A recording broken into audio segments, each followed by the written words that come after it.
Halo pemirsa, kembali lagi di channel Arman DTV. Kali ini kita akan membahas mengenai 7 mitos tentang pramugari yang sering dipercaya banyak orang.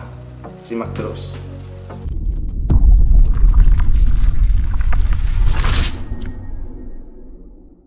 Jadi pemirsa, ada 7 mitos tentang pramugari yang sering dipercaya banyak orang. Kita tahu sendiri bahwa pramugari ini adalah profesi yang paling banyak diinginkan oleh orang, apalagi perempuan. Mengapa banyak diinginkan oleh orang-orang, terutama perempuan? Karena profesi ini dianggap glamor dan keren. Terlebih lagi sering jalan-jalan ke luar negeri atau keliling dunia. Namun pemirsa, meskipun dianggap keren dan glamor, ada 7 mitos yang dipercaya oleh para penumpang saat menaiki pesawat. Yang pertama, pramugari harus cantik. Banyak yang beranggapan bahwa untuk menjadi seorang pramugari, dia harus memiliki wajah yang cantik. Padahal anggapan itu adalah hanya mitos belaka. Yang terutama adalah seorang pramugari harus memiliki penampilan yang menarik. Nah pemirsa, menarik di sini bisa lebih relatif ya.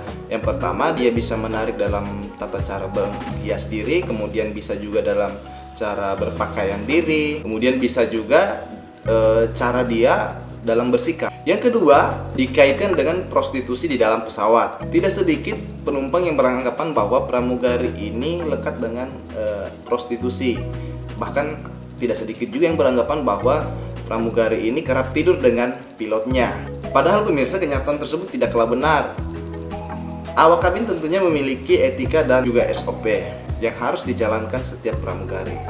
Nah tentunya ketika etika dan SOP ini tidak dijalankan dengan benar, maka tentu saja akan membuat rugi perusahaan maskapai penerbangan itu sendiri. Yang ketiga, hanya seorang pelayan. Ada beberapa penumpang juga yang menilai bahwa pramugari ini adalah hanya seorang pelayan saja. Padahal sebenarnya pramugari ini memiliki tugas untuk memberikan keamanan dan kenyamanan kepada setiap penumpang pesawat. Selain itu pemirsa, pramugari ini juga diberikan keterampilan-keterampilan khusus dalam misalnya keadaan darurat, seperti bagaimana cara membuka pintu, harus bisa memadamkan api, terus memberikan pertolongan pertama, hingga cara belajar bertahan hidup. Luar biasa. Yang keempat, bahwa banyak yang beranggapan pramugari ini ingin dinikahi oleh seorang pilot. Nah, banyak yang beranggapan bahwa pramugari ini sebenarnya ingin menikah dengan pilot. Padahal sebenarnya mungkin memang ada yang seperti itu. Tapi kan bicara soal menjadi pramugari ini bicara hati. Begitu pula dengan soal pernikahan. Itu bicara soal hati ke hati. Jadi bisa saja mungkin seorang pramugari tidak menginginkan untuk menikah dengan seorang pilot, tapi mungkin dia menginginkan menikah dengan seorang yang dengan profesi yang lain. Yang kelima pemirsa, sebagian besar pramugari harus berkulit putih. Anggapan ini bisa saja benar ketika misalnya merujuk pada tahun 1950-an dan 1960-an, di mana ada perbedaan kasta antara dengan kulit hitam.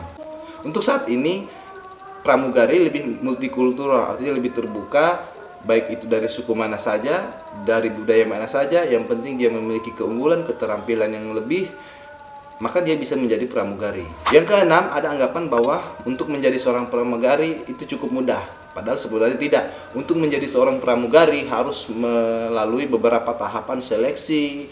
Selain seleksi, pramugari juga harus mengikuti tahapan-tahapan pelatihan lainnya. Nah, ketika misalnya ini dianggap mudah, saya rasa itu anggapan yang keliru.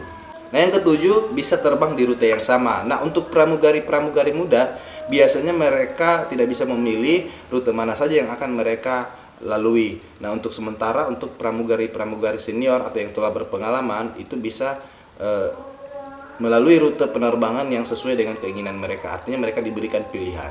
Demikian 7 mitos dari pramugari. See you next time.